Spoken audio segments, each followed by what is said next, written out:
Good morning, Tom Sinnott with Winfield United.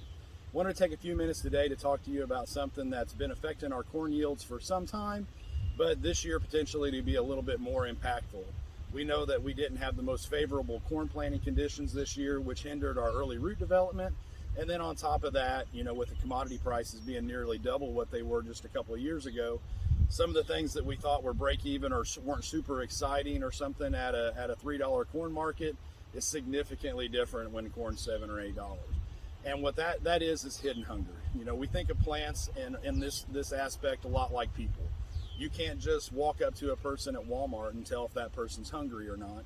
Now, if that person hadn't eaten for a month and starting to show those signs of starvation, then you know that person obviously is pretty hungry and lacking nutrition. Same way with our corn plants.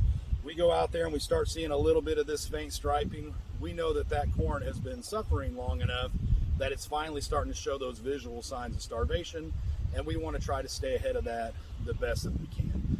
The easiest way to do that is tissue sampling.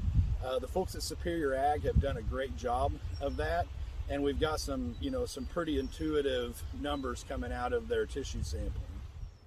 So what you're looking at here is the results of nearly 3,000 tissue samples taken over the last 10 years in Superior Ag's territory alone.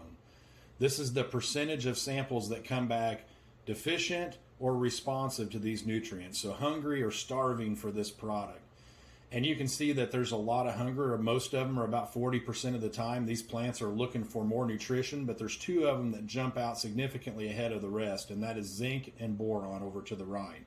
You can see that nearly 80% or over 80% of the times on most years, we are responsive or deficient in those two nutrients. And we know that with low organic material soils that we have in Southwest Indiana, we don't have a high soil bank for a lot of these micronutrients.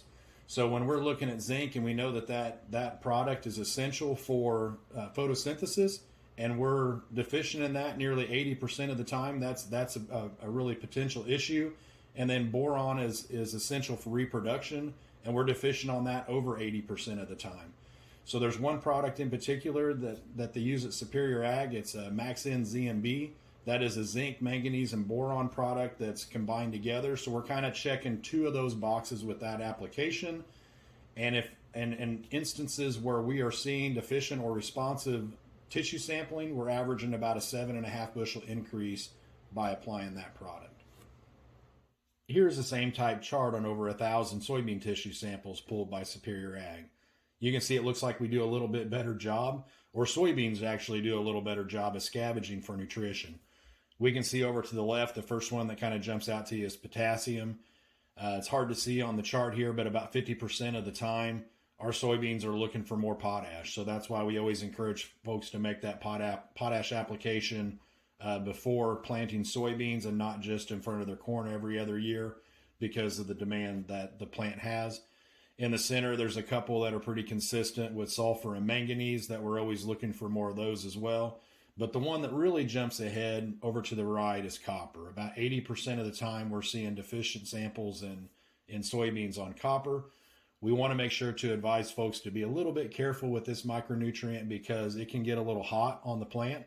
So if we're going to make a nutrient application, and we don't want to damage that tissue that we want that nutrient to soak into.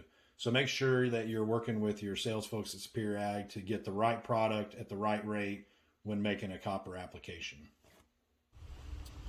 So if you have some corn and soybean acres that are going to be post-sprayed in the next week or two, you still got time to give your sales agronomist a call at Superior Ag. Typically takes just a few days to get the results back from that, but they can come out and pull that representative sample for a farm or two or something like that you've got to get applied. And then we know truly exactly where the nutrition is and how happy those plants are.